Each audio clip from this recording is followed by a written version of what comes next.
Hello students, आज हम करेंगे क्लास 10th का मैथ्स का चैप्टर 3 का एक्सरसाइज 3.2 में question number 5।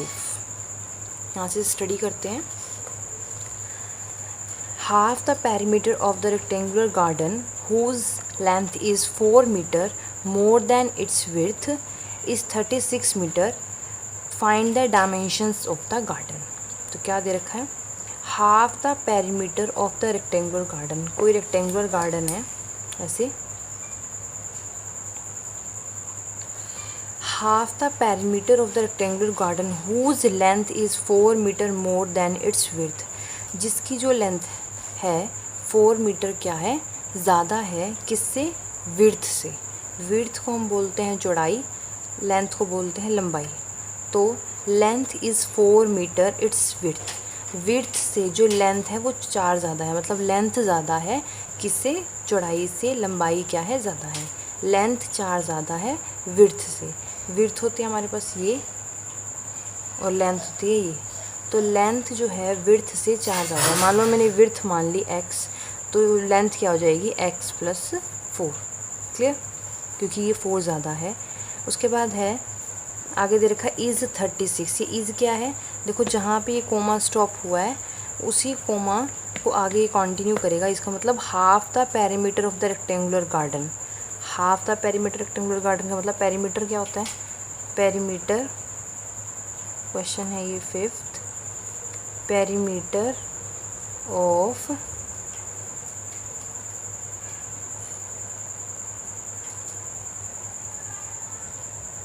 Perimeter of rectangular garden क्या होता है? 2 × L + B। बट इसने हाफ बोला है। हाफ द रेक्टेंगुलर गार्डन तो हाफ है, तो इसका हाफ करना पड़ेगा यहाँ पे 2 से डिवाइड। तो बचेगा क्या? L + B। ठीक है। L ये हमें क्या दिया हुआ है? Half of the perimeter of A rectangular garden. Book में तो दिया हुआ है 36, बुक में ये लिखा हुआ 36, लेकिन जो हमने फाइंड आउट किया हाफ ऑफ द पेरीमीटर वो आया L + B। तो दोनों को इक्वल होना पड़ेगा। ठीक है। तो लेंथ कितनी है यहाँ पर? x + 4 और ब्रेथ कितनी है? x। तो हम यहाँ पुट कर देंगे। एक बार फिर से देख लेते हैं क्या है, एक बार हिंदी में भी देख लेते हैं तो और क्लियर हो जाएगा। एक आयताकार भाग जिसकी लंबाई चौड़ाई से 4 अधिक है का अर्ध परिमाप 36 सेंटीमीटर है। भाग की विमाएँ ज्ञात कीजिए। विमाएँ होते हैं डायमेंशंस, उसको बोलते हैं। ये होती है विमाएँ होती है लंबाई और चौड़ाई को बोलते हैं हम लोग। ऐसी इंग्लिश में उसको डायमेंशंस बोलते हैं, लिखा हुआ है। डायमेंशंस मतलब लेंथ एंड ब्रेथ, इसलिए हम इसको मान लिया।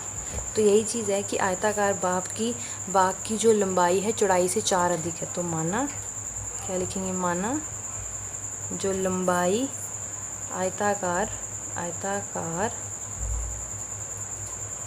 भाग की हम लोग पहले मान लेते हैं चौड़ाई, क्योंकि पहले तो हमने यहाँ पर भी चौड़ाई ही मानी थी। x मीटर माइना आयताकार भाग की लंबाई 4 ज़्यादा है तो उसमें 4 जोड़ देंगे, तो आ जाएगा x + 4। परिमाप होता क्या है? परिमाप का फॉर्मूला होता है हमारे पास 2 × L + B। लेकिन अर्ध परिमाप बोला इसने। देखो बुक में लिखा हुआ अर्ध परिमाप। अर्ध परिमाप क्या होगा? 2 से डिवाइड करेंगे, आधा हो जाएगा तो L + B रह जाएगा। ठीक है। क्या रह जाएगा? L + B। लेकिन ये हमारा खुद का है और बुक में क्या दे रखा है? 36। तो L + B क्या हो जाएगा? 36। L कितना है? x। ब्रेथ कितना है? x + 4। अब आगे समझ में 2 बार रिपीट करती है, हिंदी में भी और प्रॉपरली इंग्लिश में भी रिपीट करती है। उसके बाद ये दोनों का प्रोसेस किसी से भी कर लो, यहाँ से चाहे यहाँ से, हिंदी मीडियम और इंग्लिश मीडियम दोनों का सेम रहेगा। सिर्फ ये फ़र्क होता है इसकी जो हमने लंबाई चौड़ाई मानी है, ऐसी इंग्लिश में लिखना होता है कि लेट द ब्रेथ माननी होती है, breadth is x, let the length is x + 4। फिर लिख देते हैं OT क्या हो अकॉर्डिंग टू क्वेश्चन।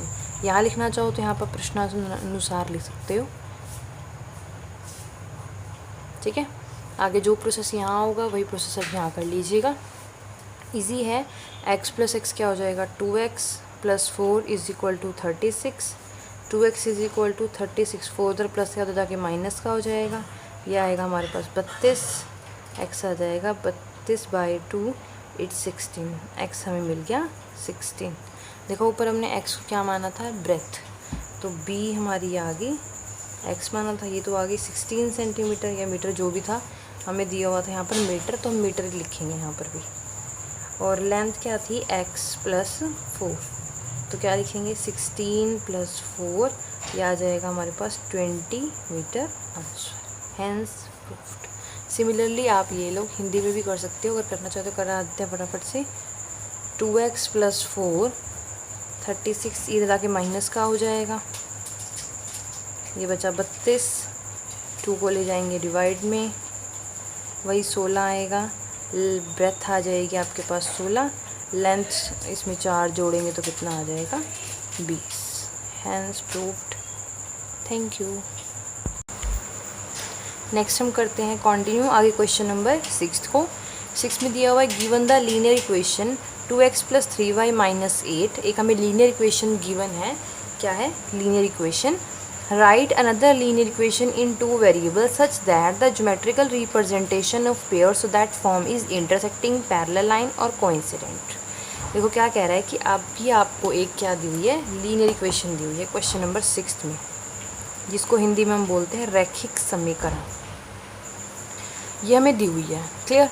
उसके बाद कह रहा है कि अनदर, राइट अनदर, लिखो दूसरी एक linear equation in two variable, same इसके जैसी आपको एक लीनियर इक्वेशन लिखनी है, such that the geometrical representation of pairs of form, कह रहा है कि जो पेयर जोड़ा, एक तो ये है, एक जो आप खुद लिखोगे, ये जो दोनों जोड़ों में जो रिलेशन होगा वो क्या होगा इंटरसेक्टिंग लाइन्स होगा।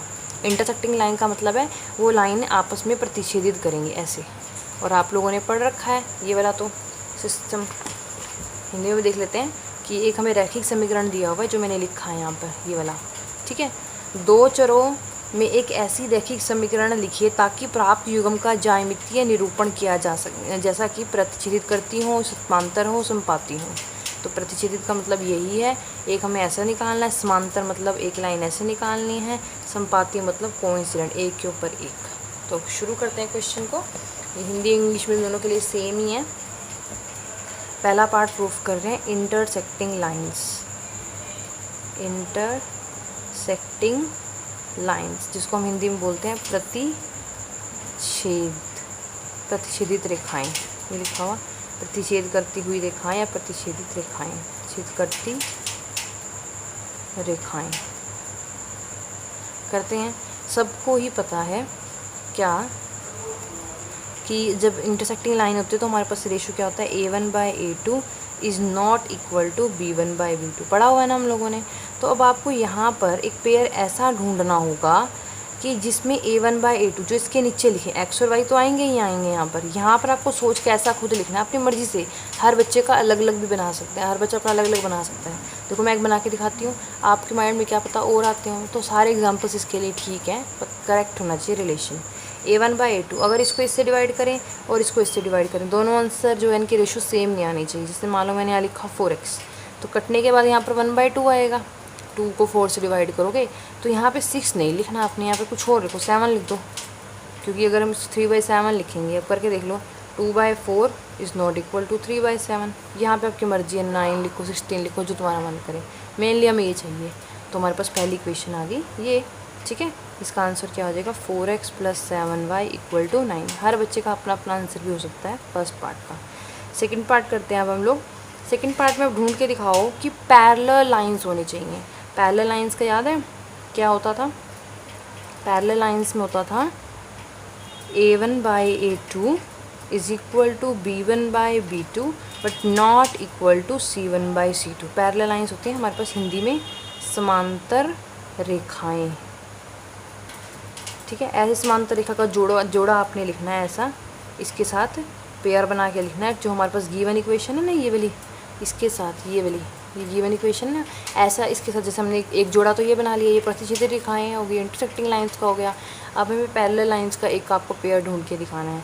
तो यहाँ तो x लिख दीजिए, यहाँ y लिख दीजिए। बताइए, ये तो सेम होने चाहिए, आगे वाले पीछे वाला सेम नहीं होनी चाहिए। देखो यहाँ पर लिख दिया, मान लो मैंने 4, यहाँ लिख दिया 6, आ रहा है 2/4 इज इक्वल टू 3/6, क्योंकि कट के तो 1/2 ही बचना है, बचेगा ना। लेकिन यहाँ पर अब 1/2 नहीं होना चाहिए, 16 नहीं लिख सकते, यहाँ पर 17 लिख दो, 8/17, ठीक है ना। ये तो इसके इक्वल नहीं है ना, तो हमारे पास इक्वेशन होगी लाइन की ये वाली, ये हमारा आंसर हो जाएगा। ठीक है, आप नीचे आंसर लिख दीजिए, आंसर बना के लिख देना कि ये लाइन आ गया। ठीक है, नेक्स्ट है थर्ड पार्ट करते हैं हम। थर्ड में आ गया कोइंसिडेंट, सिक्स्थ का थर्ड पार्ट में है कोइंसिडेंट लाइंस। इसको हिंदी में बोला जाता है संपाती रेखाएं। तो स्टेटमेंट क्या है, यही है 2x + 3y - 8 = 0। तो अपनी तरफ से बनानी है। इसमें क्या होता है हमारे पास कोइंसिडेंट लाइन में a1/a2 = b1/b2 = c1/c2, सारी सेम होनी चाहिए। इसके नीचे आप लिख दीजिए 4x, इसका डबल मतलब डबल चलाना है 6y, इसके नीचे लिख दीजिए 16। तो अब देखो 2/4, 3/6 और -8 - 16, ये भी 1/2 आएगा कट कर, ये भी 1/2 और ये भी क्या आएगा 1/2। तो आंसर हो जाएगा हमारा 4x + 6y - 16 = 0। Thank you.